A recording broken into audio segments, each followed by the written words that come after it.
when I look at you, I don't see your mistakes. Maybe that's the real punk rock. You die, I die. You got life! Cowcut. Synthetic cowcut. He's flying. Scooby-Doo. Are you watching closely?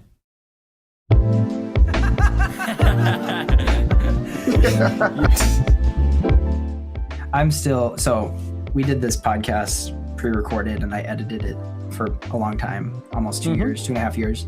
And then my daughter was born. Oh, wow. Congratulations. Thank you. She actually is 6 months today.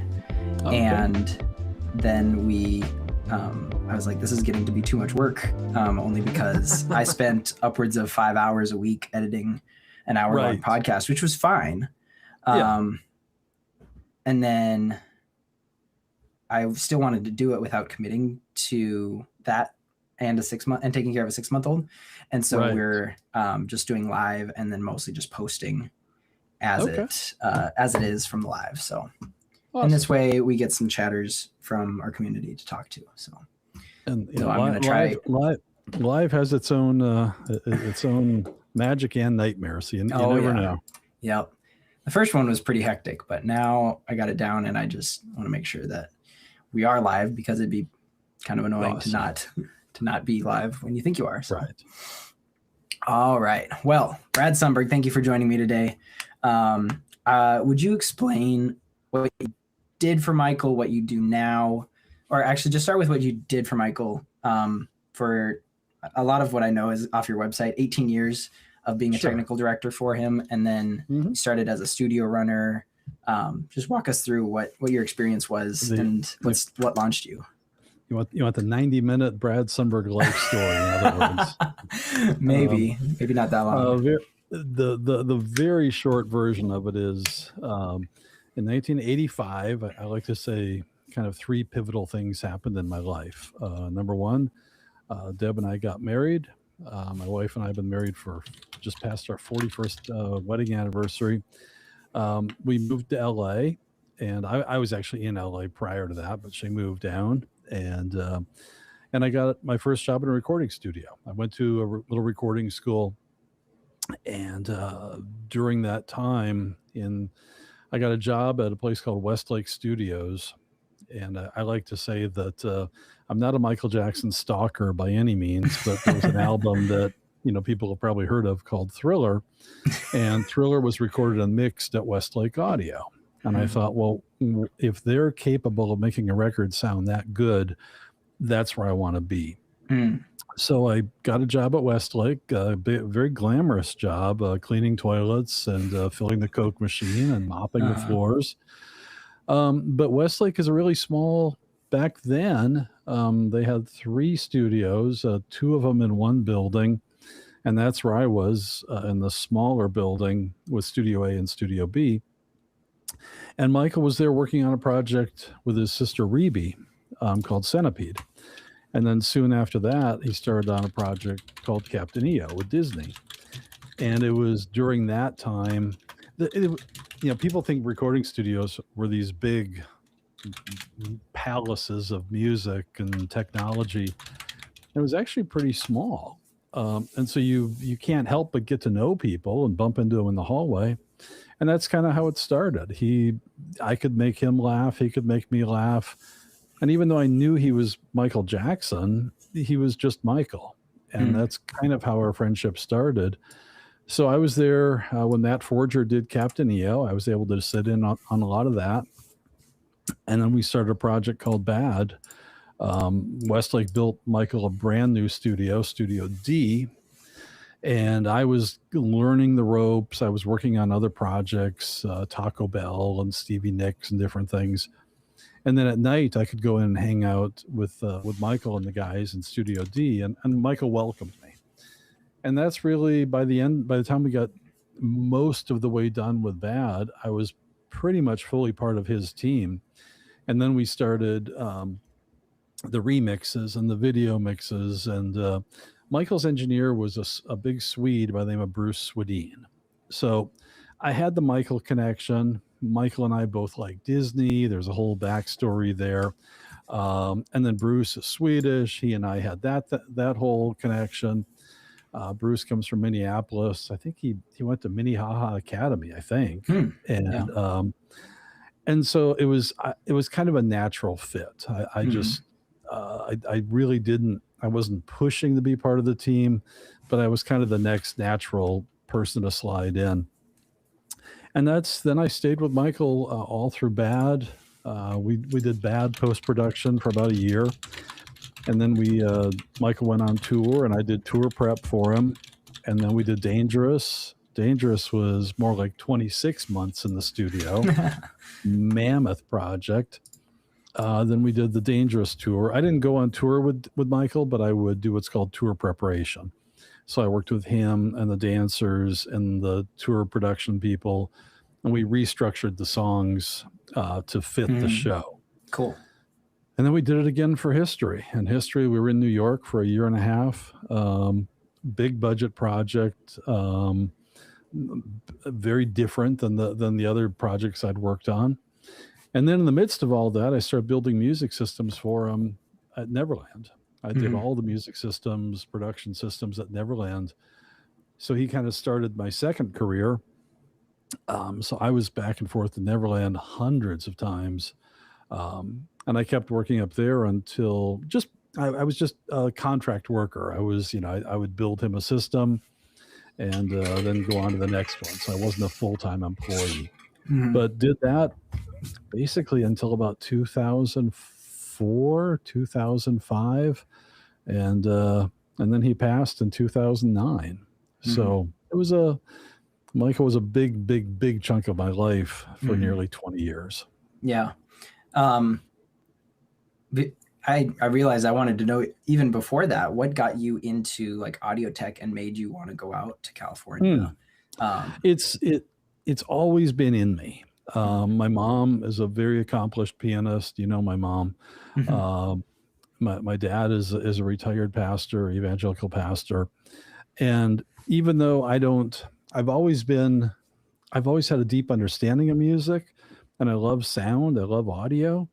The musical path didn't really, I wasn't being pulled in to be a guitar player, trumpet player, whatever. I wanted to learn how to engineer. I wanted to learn how to record. So literally, back, in the old, early days, even in little churches where my dad would preach, I'd be kind of the guy, twisting the knobs and trying to figure it out, building stuff, building amplifiers. I've just had a passion for great sounding music. And so then I was doing, mixing concerts, small concerts. But it's been second nature to me since I was probably 7 years old. This is just what I've always wanted to do. Yeah, that's cool.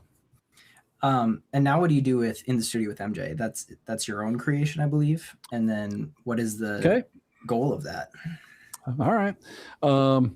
Michael died in 2009. Last time I saw Michael was at Neverland, 2005, 4 or 5, somewhere in there. In 2011, I was having dinner with Bruce Swedien. I'd moved to Florida. Bruce moved to Florida. We weren't working together anymore, but I would still hang out at his house. And very long, very complicated story in a nutshell. At that dinner, there was a group of people from Paris, and they wanted Bruce to come to Paris and share some stories. And Bruce never liked travel. Bruce is not a travel guy. And he said, I don't want to go, take Braddy Daddy. Braddy's a better storyteller. And all of a sudden the attention is on me. And they said, do you want to come to Paris? And I said, sure. And so we put together, it wasn't even a show back then. In 2012, I brought a box of tapes, cassettes and DAT tapes, and we booked a studio in Paris, and there were, I think, 12 people there.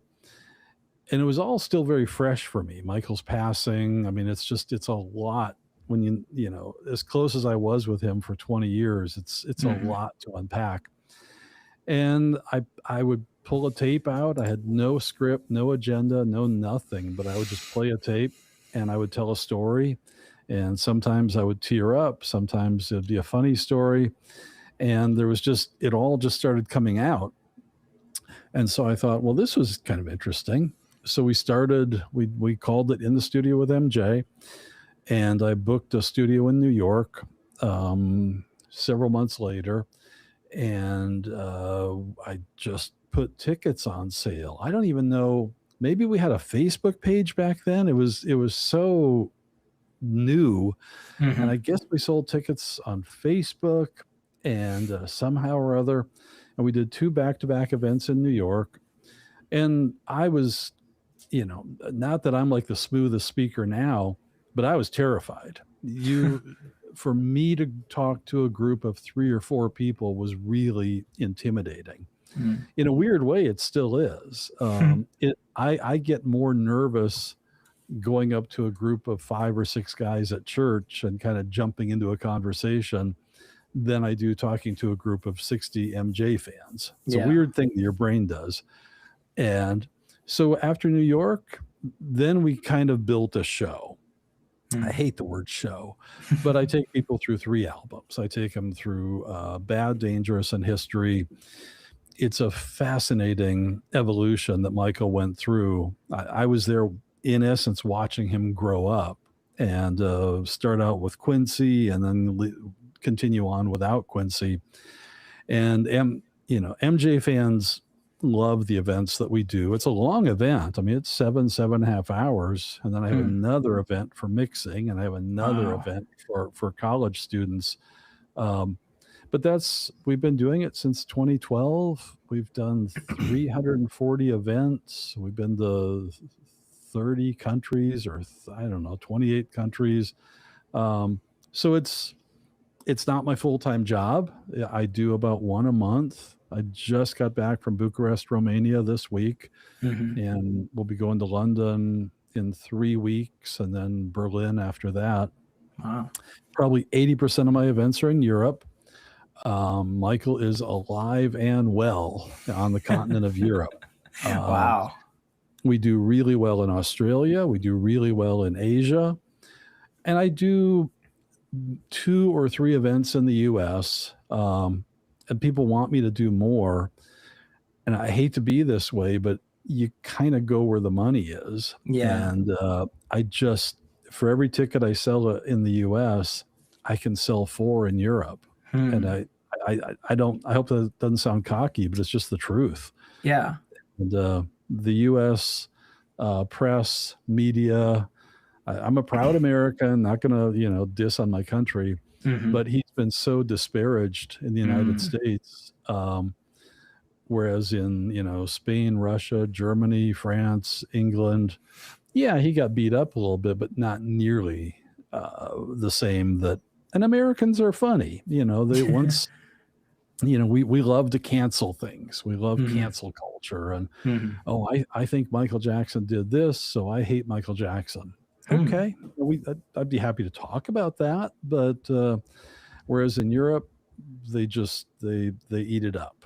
And I'm painting with a broad brush, but after doing this for a few years, I know how it works.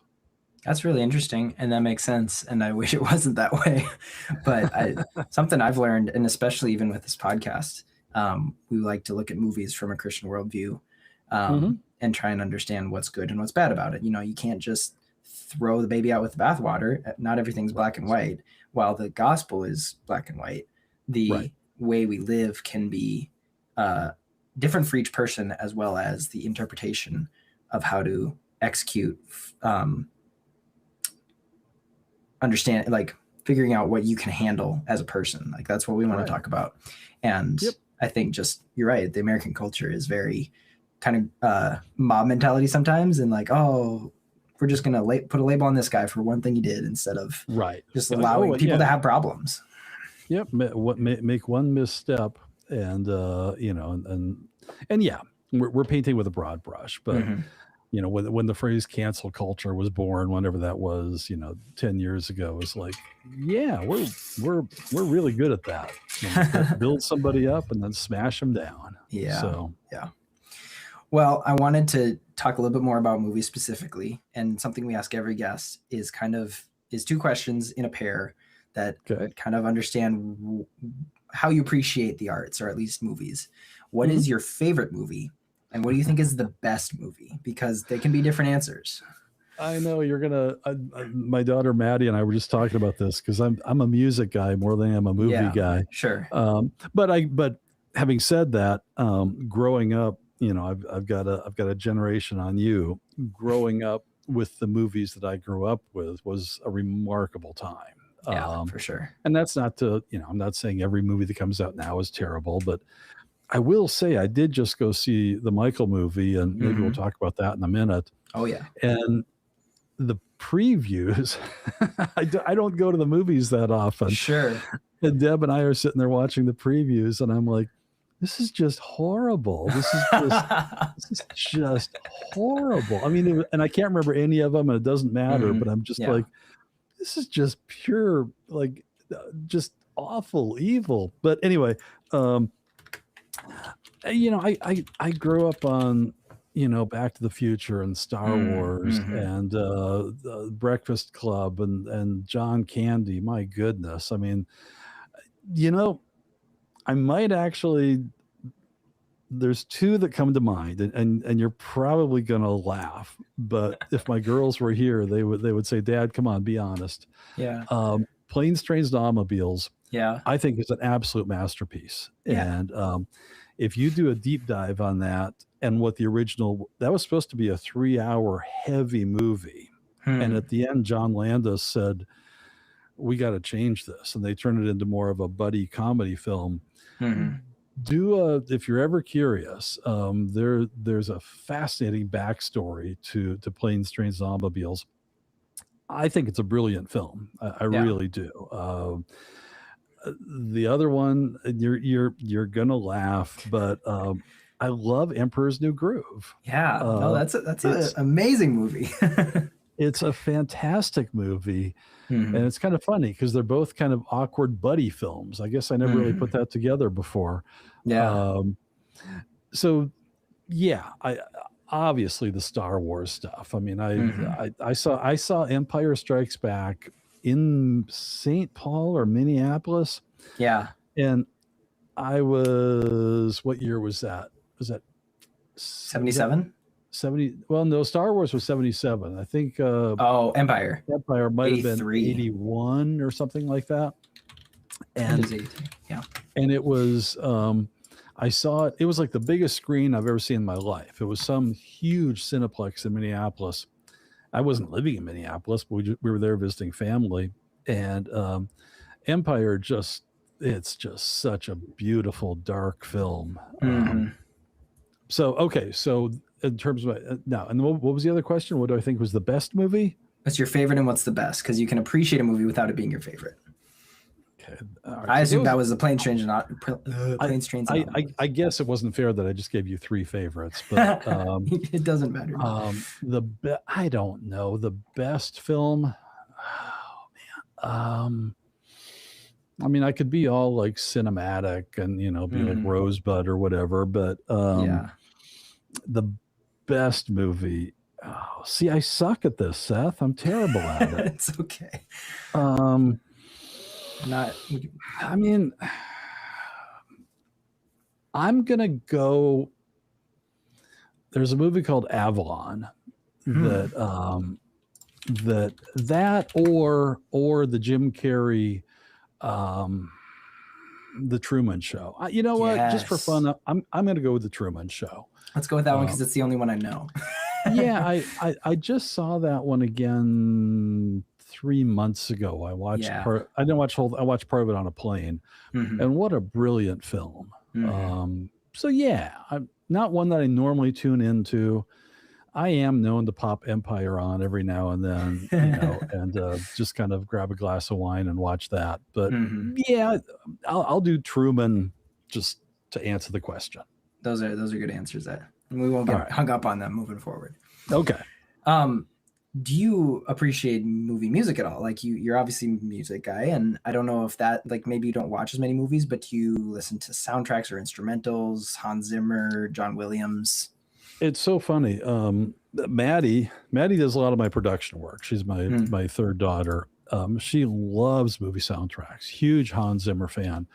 I don't listen to it casually necessarily, but yes, I do love movie soundtracks. Obviously, I mean John Williams. John is the king. Mhm. And here's a trivia fact for you. Did you know that? Do you know the band Toto? Yeah. Okay, that's John Williams' son. That's the lead singer of Toto. Wow. Yeah, fun little trivia twist Yeah, for that makes you. sense. So yeah, I mean John Williams is just an American treasure, and he's Mhm. still doing it, man. I don't know how old he Yes. is, but he's still churning them out.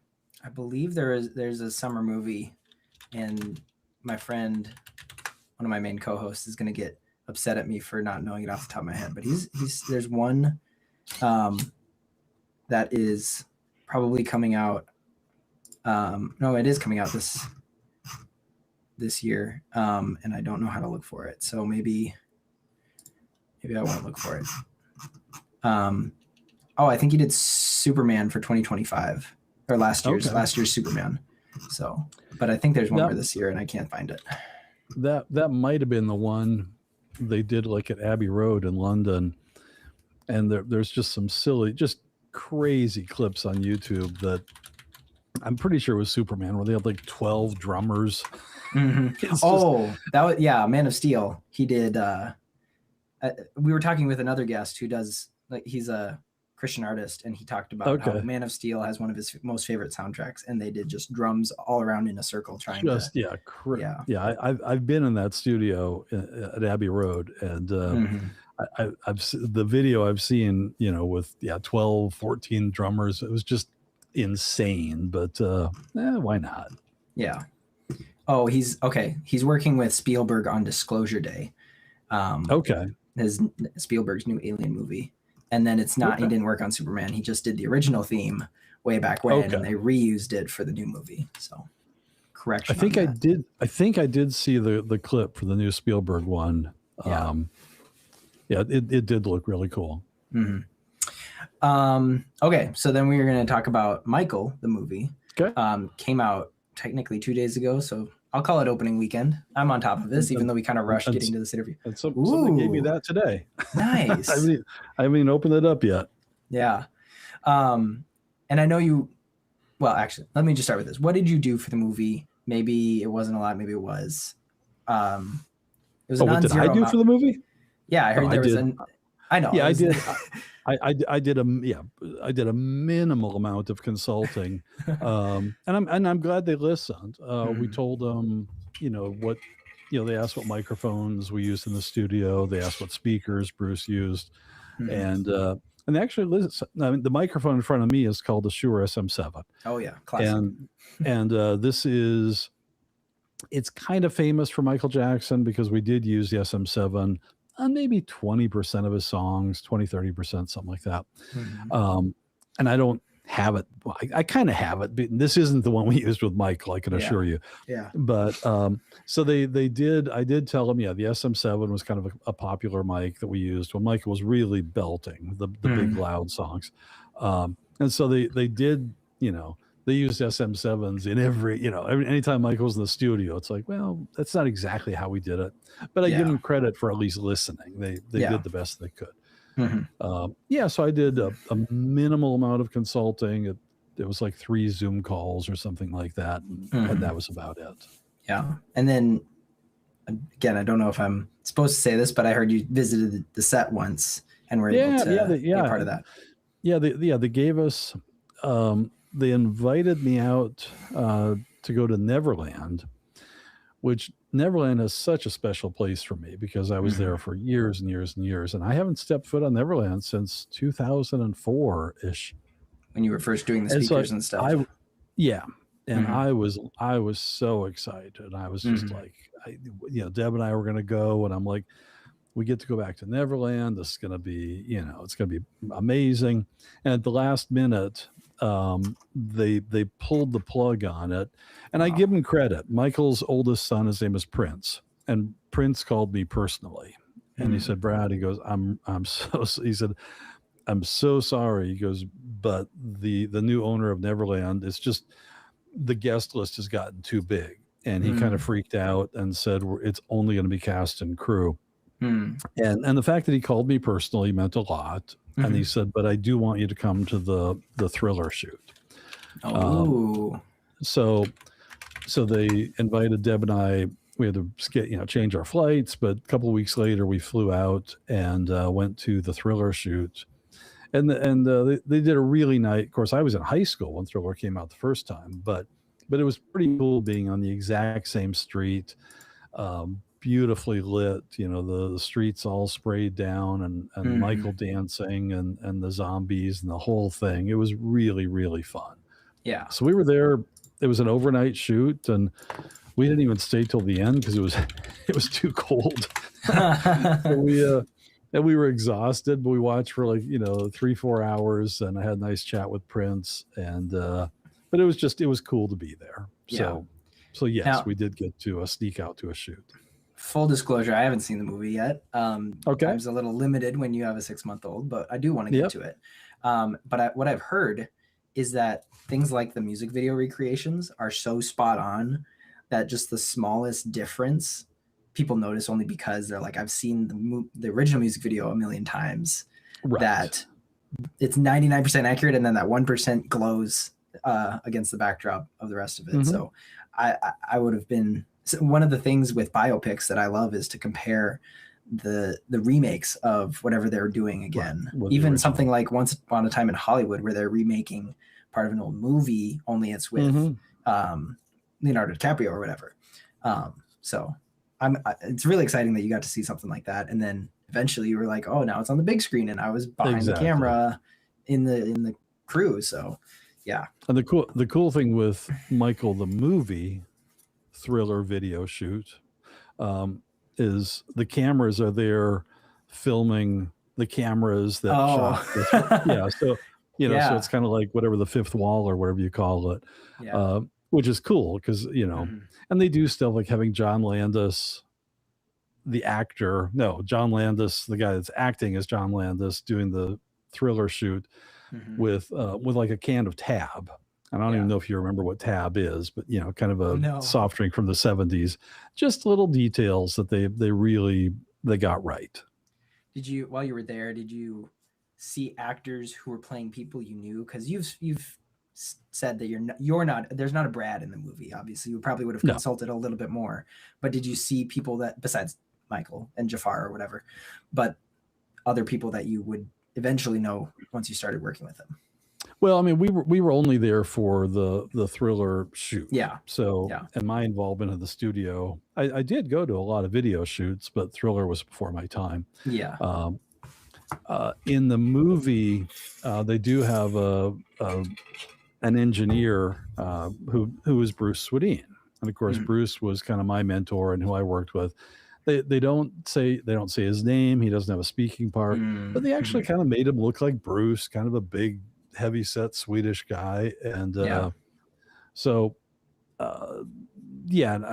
not sure if you're asking about the movie specifically, but in the back of the room, there's kind of what would be called an assistant engineer or a second engineer in a lot of the studio shots, but it was just kind of a normal, just a guy, not somebody that was specifically one of the actual engineers. Yeah, I think I meant on set, but in general in the movie. On set, I mean, it was the Thriller shoot, so I had no direct connection to that or the outside of Michael. That was my only connection. How did you think Jafar did? I believe he did impersonations before this, and they just decided to cast him. Maybe I'm wrong in that, but yep, I'll answer it two ways. When we were on the Thriller set, I'm friends. I knew the sound guy, the real sound guy. And he let me put the headphones on just to listen to the actual audio being recorded. And Jafar a couple of times would just talk into the mic and say, hey, do you think we can go back and do that again or something? And I literally got goosebumps because it sounded so much like Michael. And I said, this is really, I don't want to say freaking me out, but he did the best he could to become Michael 24/7. And his speaking voice was remarkably like Michael. in the movie, and I've seen the movie twice now. I think there, number one, I think he does a remarkable job. I think. Did I lose you? No, keep going. All right. Okay. No my worries. camera needs batteries, not plugged in. So. Oh, no worries. In the movie, he does a remarkable job with the speaking, the acting, the singing, the dancing, the whole thing. And I like the fact I just did my movie review night before last, so that's on YouTube also. I like the fact that he doesn't look exactly like Michael. He looks like Jafar. I mean, obviously there's very, very great similarities, but they didn't go out of their way to like make force his face to look like Michael, which I like. Yeah. To me, it makes it just a little more comfortable when they try too hard to make somebody look like Michael. Kind of weirds me out a little bit. So, I give Jafar.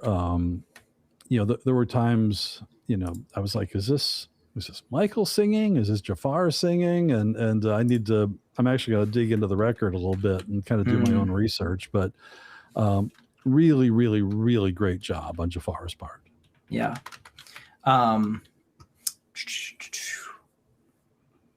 Obviously you haven't cracked open the record yet, but right.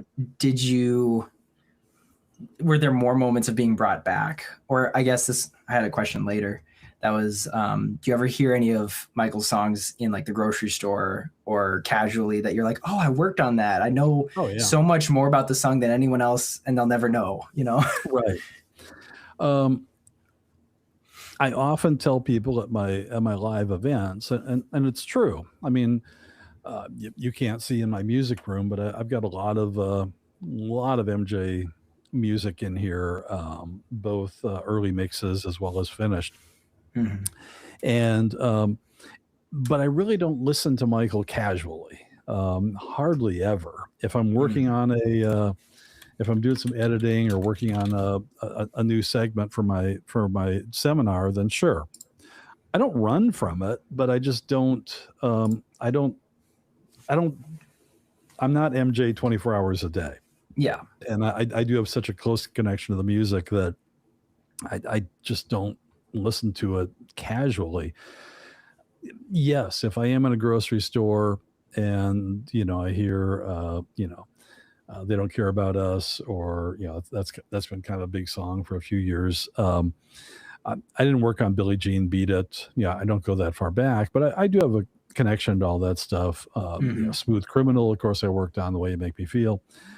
And so, when I do hear it, in a store, on the radio, whatever, it definitely, after Michael died, right after he died, they were playing MJ music all the time on radio stations. Yeah.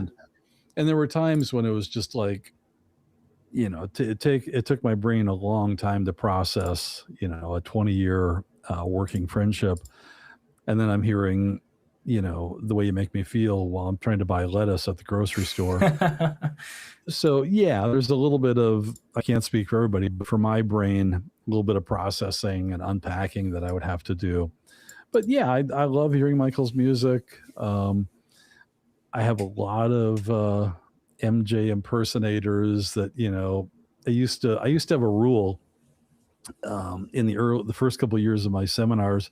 People would dress up like Michael and then they'd want to dance for me, and it just made me uncomfortable, and I had to kind of clamp down on it. And then after a while, it was like, who am I? If that's how they want to celebrate Michael, shame on me. If somebody wants to wear a black hat and a white suit, knock yourself out. So, I let people. I've seen every impersonator and every moonwalk you can imagine, and I commend them for hey, this guy has some impact on your life. And we could go on a deep dive about that. The connection that MJ fans have with his music is way, way, way deeper than I ever knew. Yeah. So I'm to a point now where I don't, here's my phone, I don't have an MJ playlist or anything. But when I go to my events and I start hearing those songs again, it's almost as if I'm hearing it for the first time. And that's where I like to hear it, is in a room full of people that love his music. Yeah.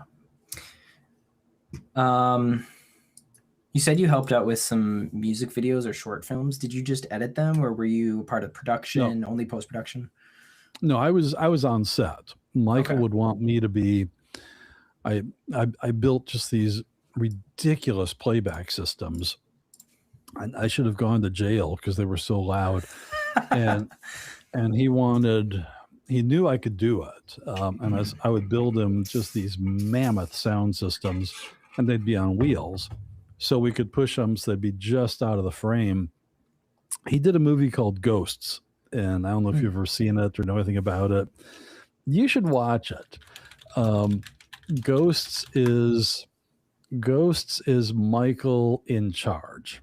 So if you take Thriller is a beautifully produced John Landis. What the full Thriller film I think is 13 minutes. I think something like that.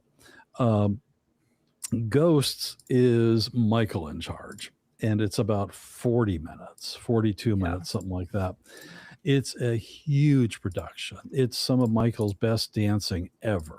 We did it in 1995 at Van Nuys Airport, and it's just a mammoth, big budget production. And I've actually done whole talks on Ghosts because it's got a couple flaws. It's too long to be a music video. It's too short to be a movie. It's too silly for adults, and it's too dark for kids.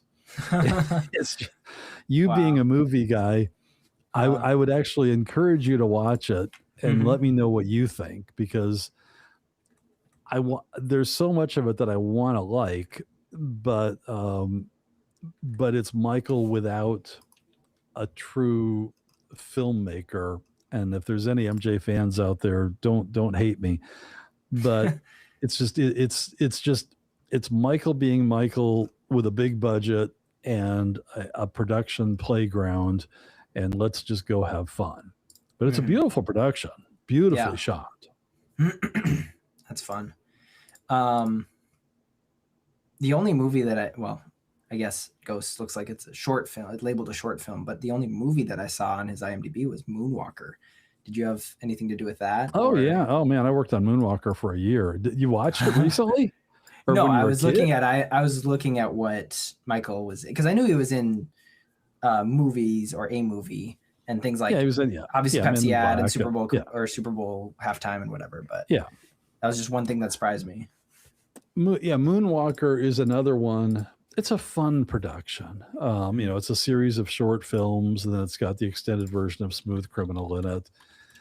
And again, it's a little bit of Michael being Michael, and it can get a little silly at times, a little campy at times, but that's Michael. So we worked on Moonwalker for about a year. Doing the audio post-production, not just Moonwalker. We were doing a bunch of stuff, but that definitely went across our studio many, many, many times. Yeah. I mean, it's funny you say that, because Moonwalker is almost put Moonwalker and Thriller together and throw, I don't know, $20 million at it, or however much Ghost cost, and you've got Ghosts. It's just Michael being bigger and bigger. Yeah. Forgive my ignorance, because I was born in 2001. No, you're fine. How did music videos get spread before the internet? Was it in theaters? Was it DVDs that people would buy? Oh my goodness. Oh, that's such a funny question. It's just not my era. I mean, when you go see the Michael movie, you're actually going to get a little glimpse of this. Okay. When Deb and I were dating in 1981, 1982, a little channel called MTV was just exploding. Mm-hmm. And MTV, there was nothing like that before. And MTV, obviously it was, music videos. It was 24/7. And if you were a teenager, early 20s, you were addicted to MTV the way kids are addicted to Instagram and TikTok now. Mm. And everybody watched MTV.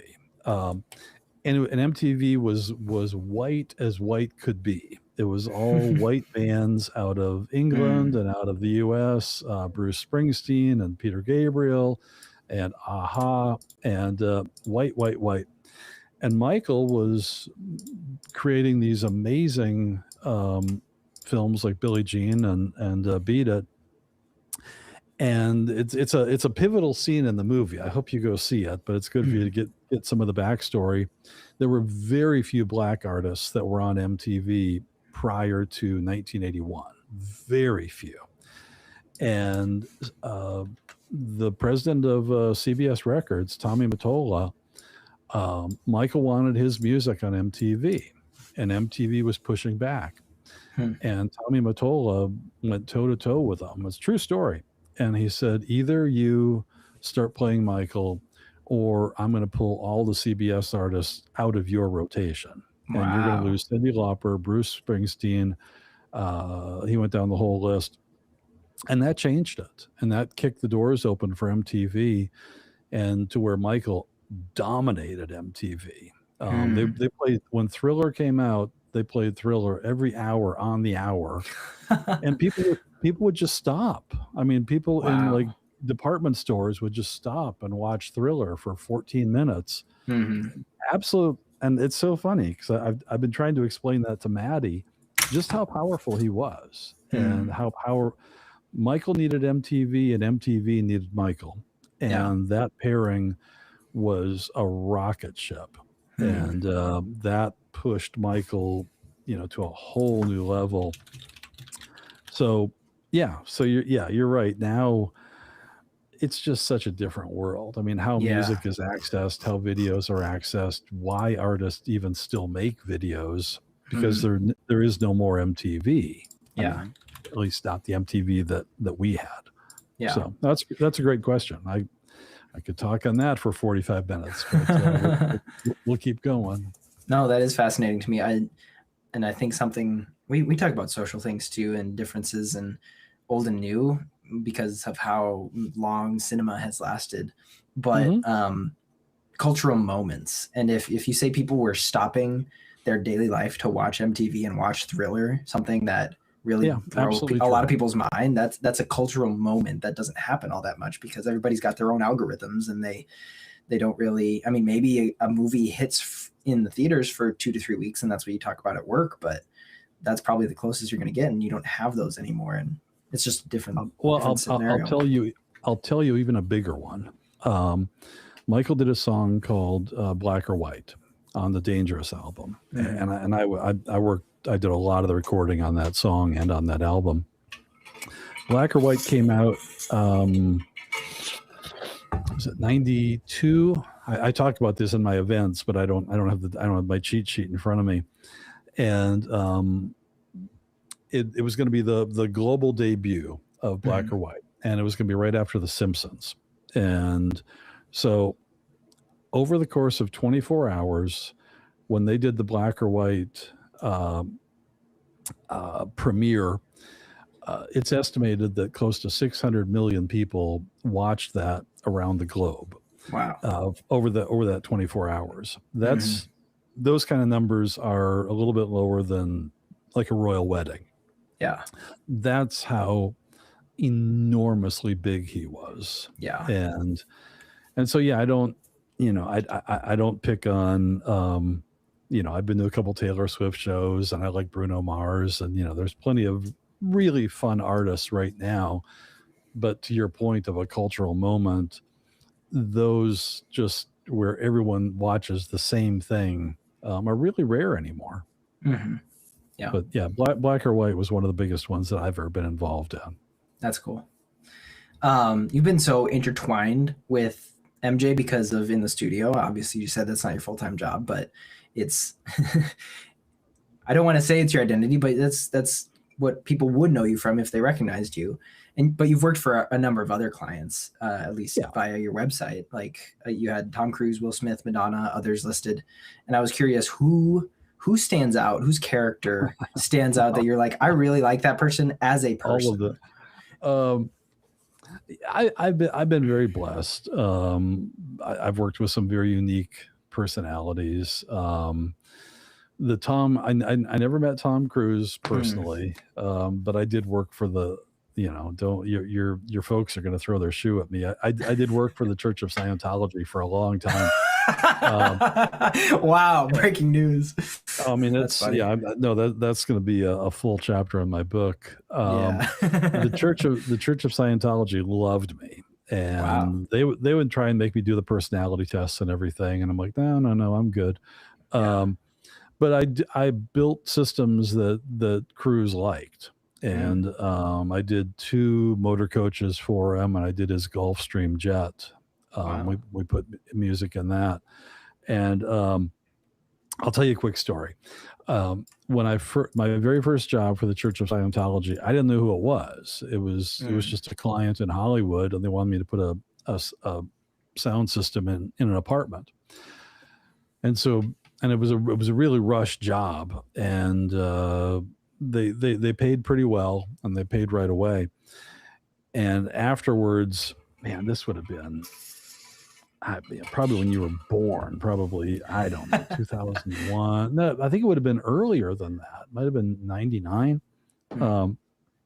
And so we did have the internet, it was kind of new, but we did have the internet, and I typed in who the check was written from. It was called Author Services Incorporated. And right away it dinged Scientology. And I'm like, oh no. and there was it's a long story, and I'm not going to go through it all, but I went to my pastor. I was like a deacon in my Baptist church, and I went to my pastor and I said, hey, look, man, I just did a project for the Church of Scientology, and they want me to do more. And I said, I don't really know what to do. And I said, I don't. And he said, Brad, he said, your faith is so strong. He said, I'm not worried about you. He said, go. He said, number one, he goes, take them for all they're worth. If they're ripping off their parishioners, get some of that back, because you're going to tithe on it. And then he said, then go. And then he's like, go be a light. He goes, go right into the belly of the beast, and just, go head on with them. And he kind of gave me his blessing. And it was like, you know what? You're right. And I loved them. I loved some of those people, because they were so lost and just crazy people. But I did work for them for, the last time I've had contact with them was probably 2 or 3 years ago. I haven't really done much for them. And they wanted me to do some work here in Florida over at Clearwater. That's their big base. Yeah. But I haven't really done much for them in a while, but they were nuts. They were fun. Really, really nice people. Madonna was great. Never had a problem with her. For her, I only worked in her house, and just, the vile artwork and everything you can imagine, but she was really nice. I got along with her just fine. Yeah. Will Smith, I loved working for Will. I built a recording studio for him, and my first meeting with him was like 7:30 in the morning at his house, and he offered to make me breakfast. He's like, can I whip you up some eggs? Wow. And I don't really get starstruck, but I wasn't really nervous, but I was like, no, I'm okay. Just a cup of coffee is fine. And I've always regretted that. I'm like, I could have had Will Smith make me like an omelet or something, but didn't happen. Yeah. Quincy Jones. I worked with Quincy for years, both in the studio and at his house. Lovely man. I adored Quincy. Elizabeth Taylor. She was just, to your, you want like old Hollywood, and Elizabeth was like this window into old Hollywood, and I loved when I first moved to LA in '84. I used to fix moviolas, film editing equipment, just to have a job, Yeah. And I was going to all the studio lots, and it was just kind of the last little glimpses of like old Hollywood, the old Fred Astaire, Elizabeth Taylor, Gregory Peck kind of days. And I was just a kid, but to just get even a glimpse of that, MGM lot, I think all their streets were named after the old stars. And it was like, this is so cool. This is legit old Hollywood. Yeah. So yeah, no, we had some really, no, I was very blessed to have some really amazing clients. I think your position is so unique because with the internet and cancel culture, so many people will like hunt down old tweets from actors and say they said this, and so now we can't watch any of their movies. Sure. As opposed to you, who get to meet some of these people and get to know them as a person, and you're like, this person was really cool. Will Smith offered to make me eggs. Like, people don't think about celebrities like that. They're real as people. Yeah. And that's refreshing. It's a reminder that we're all made in the image of God, and we can't just badmouth everybody who we don't like or find a problem with. Sure. So, and that's my I'm a big proponent against cancel culture, because I've seen it.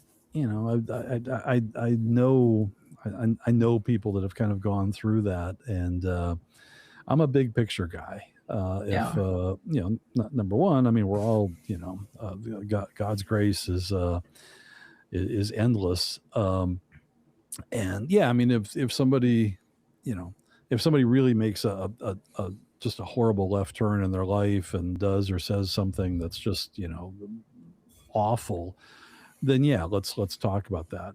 But when people just, like you say, they go and they look and they hunt, and I've said and done things in my life that I'd be horrified to have them, posted online. But everybody does, and I'm a little more big picture. Let's not just erase somebody because they made one stupid comment. Somewhere. For sure. How has your foundation in Christ helped your career, even as you look back on over 40 years of working in that area? How is it interwoven from, just doing speakers and microphones and whatever? You could say it's just that, but what's your perspective on that? Yeah, my faith is always first and foremost. I mean, that's who I am. I'm a friend of mine used to say, I work for the carpenter. No, I'm a Christ follower through and through. I fall on my face on a regular basis and fall short. But ministry, I'm not an evangelist. I'm not a preacher. I do have both my wife and I have a huge heart for children and children's ministry. And that's something I've been involved in, on some degree. I've been a Awana leader for years and years and years. And so it's who I am. It's a big part of who I am.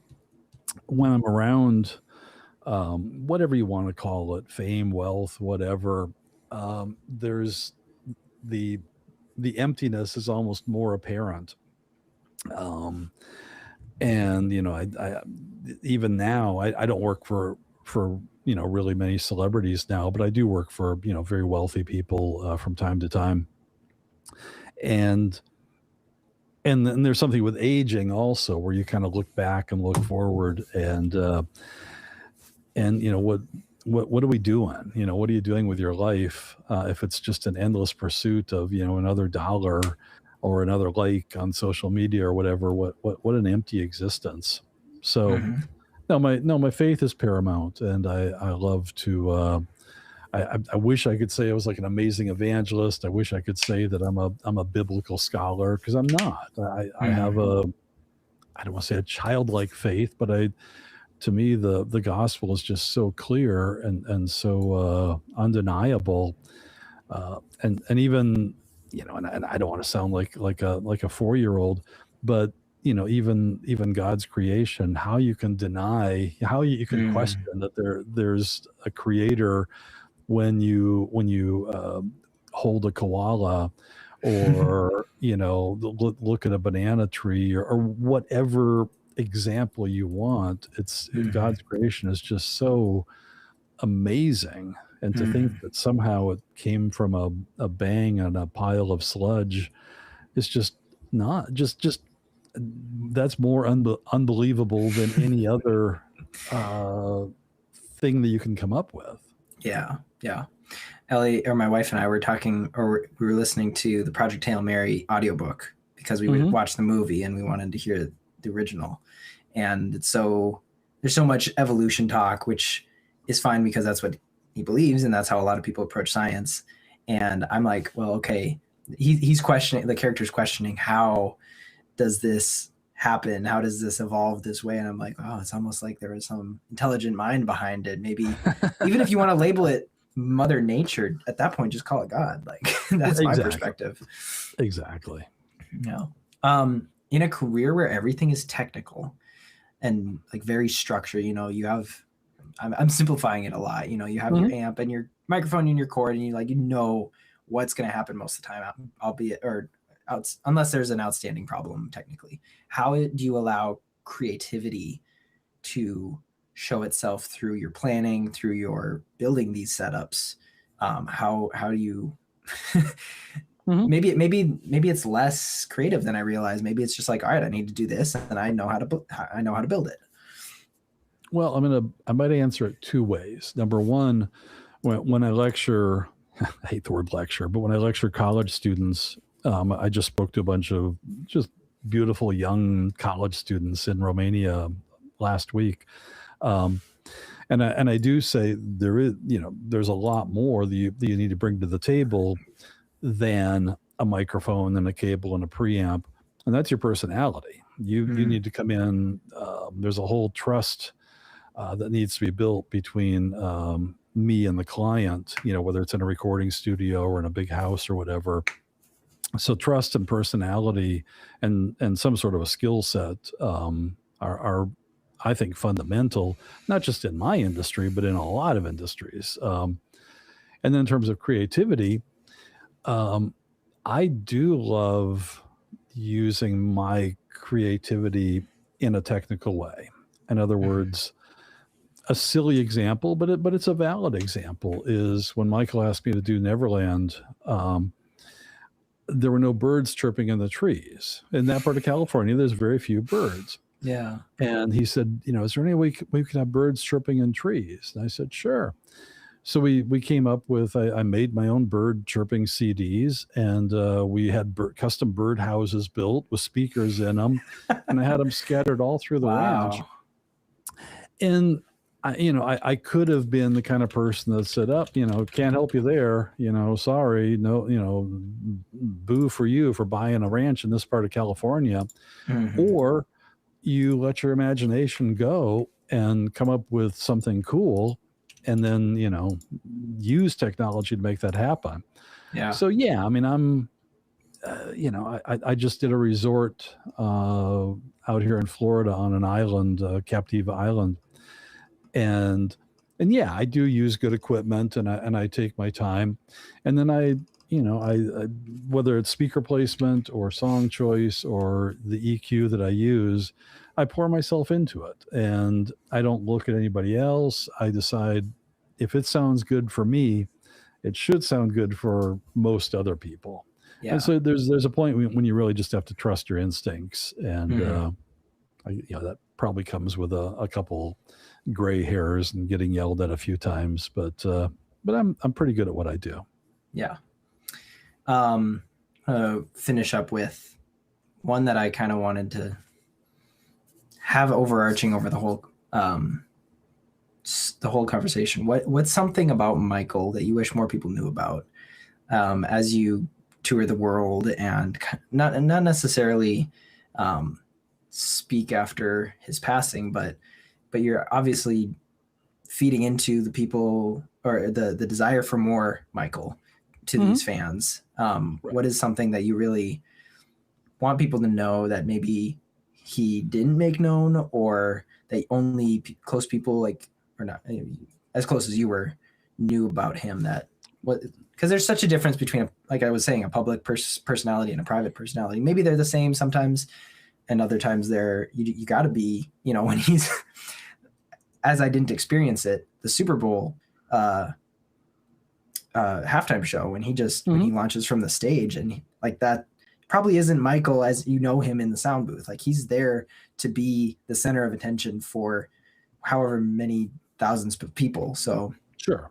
Does that make any sense? Yeah. He was a very very intelligent. He was a very smart guy, creative genius. And all, there's been plenty of stuff written about him. Once he trusted you, and I've been using that word trust a couple times. He was remarkably generous. He wasn't like throwing money at me, everything like that, but it was more, he was good to me. He was good to my family, and he was an absolute pleasure to be around.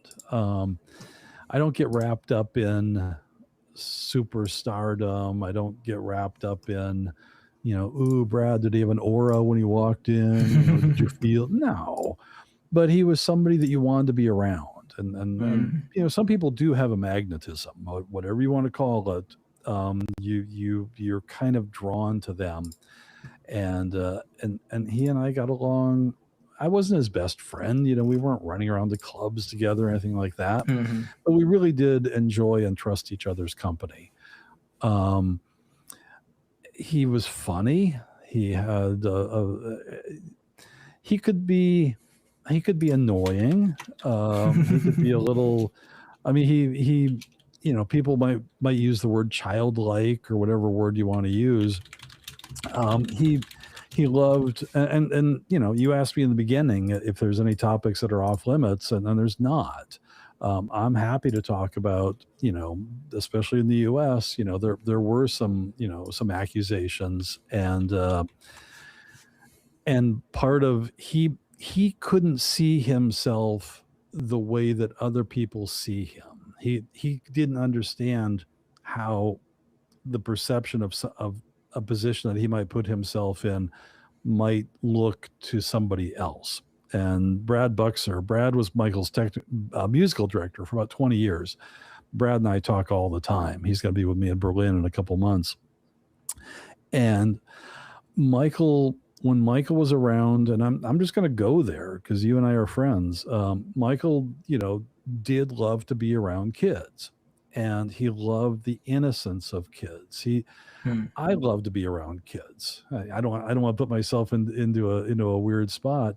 When I'm at Awana on a Wednesday night and I've got 110 kids, doing their pledge to the Bible and reciting John 3:16, I get goosebumps. As many times as I've heard it, I love the innocence and the heart of kids. Michael, not in a scriptural way, but Michael, he was in Hollywood, can be such a dirty, power hungry town where you don't know who to trust.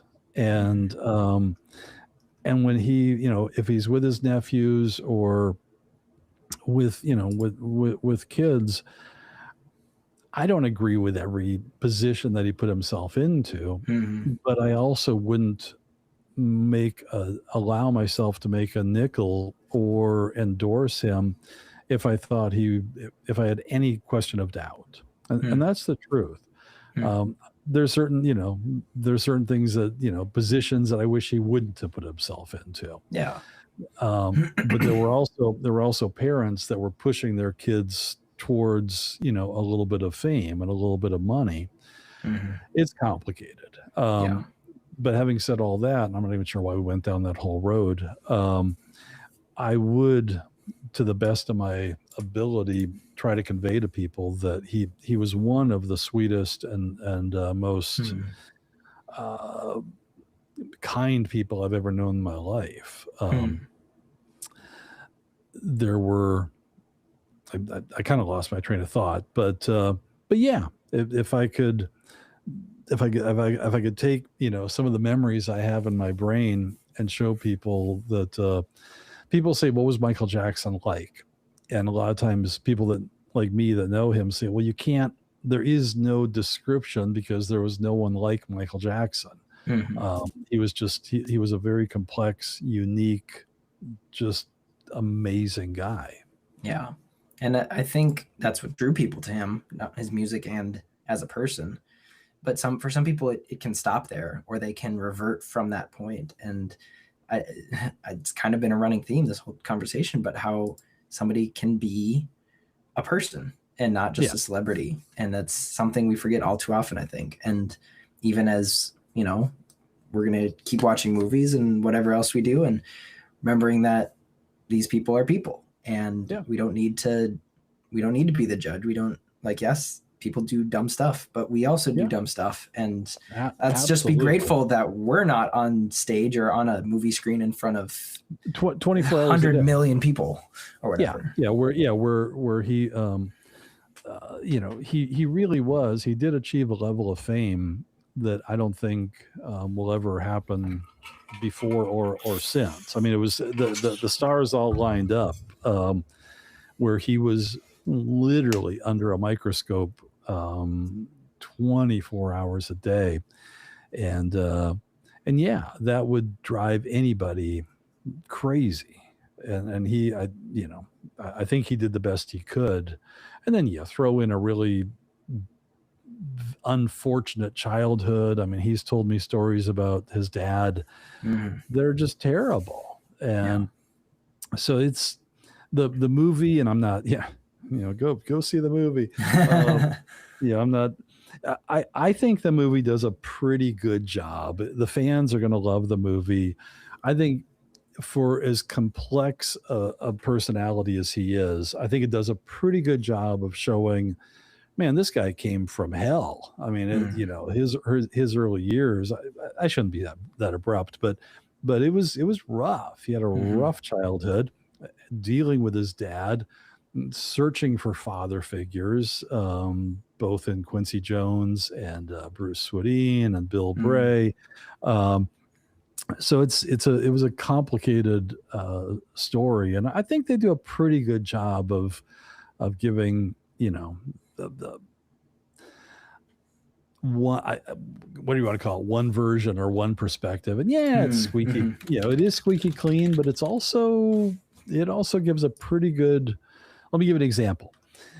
In the movie, they show a young Michael kind of performing in clubs, and, you know, yay, people are kind of cheering for him. And in reality, Michael told me that he was 7 years old, and his dad was booking him in strip clubs. And here's this little boy dealing with just, you know, debauchery, basically. And that's where he started. And to kind of work up from there. It's a remarkably different childhood than I had, and I think than you had. So there's a lot to unpack. Yeah. The other thing you touched on was, you know, the knowing people behind the fame, and I am writing a book. I've been working on it for a while, and I'll be working on it for a while. But Maddie has really, you know, we kicked around different song titles, different book titles. I hope somebody doesn't steal my title, but she, but I'm probably going to land on Just Michael, because to me, he was just Michael. And I worked for Michael Jackson, but I didn't call him Michael Jackson. He was just Michael. And being able to crack through that wall and be as close as I was to him for as long as I was, I value that. And I'm grateful for the friendship. Yeah. I think that's a great title personally. And especially what you've described, I believe is it's, you know, I'm going to be honest. Part of the reason I want to talk to you is because you had a connection to Michael Jackson, but sure. And that's great, but he's just another guy, and you're just another guy. I'm just another guy. So yeah, he was unique. You know, he wasn't fair. Yeah. He wasn't the boy next door. Yeah. But yeah, just an absolutely remarkable individual. Yeah. Can I touch on faith just for a second? Yeah, of course. I don't know if you know the name Andre Crouch. No. Andre was a black pastor and music minister for years and years. He had a huge choir called the Andre Crouch Choir. And we worked, if you're familiar with a song called Man in the Mirror, that's the Andre Crouch Choir in that song. Mm-hmm. And now I'm not going to come out and say, Michael was a Christian or whatever. Yeah. But Andre Crouch and another producer, and his name escapes me right at the moment. But they both said that in the final weeks of Michael's life, Andre did pray with Michael. And Andre went to his grave saying, Michael did come to faith in Christ towards the end of his life. Whether it's true or not, I don't know. And I'm not going to have shirts printed saying that or anything. But because you are a fellow believer, it is something that I wish, I wish salvation on all people, but especially for someone that I was that close to, it would be amazing to have that come to full realization. Yeah, I didn't know that, and yeah, like you said, I would hope for salvation for all. So it's just that he has more of a spotlight, or had, and to be clear, not because Michael is famous or anything, but because it would just be an amazing thing to see him again. Exactly. Well, thank you so much for talking with me today. I did learn a lot about some of the stuff that you got to experience and even your process, and I really appreciate it. Well, go see the I'm not here to promote the movie. I got no skin on the game. Yeah, but I do encourage people to go see it, and it's it does come from one perspective, but I think from a cinematic standpoint, I think you're going to enjoy it. It's beautifully shot, So all right, thank you so much. All right, Seth. Well, I was gonna say goodbye to everybody who's listening. So make sure you follow and subscribe. Share this with a friend. Make sure to get your free sticker in the description. And until next week, know that you're loved. God bless.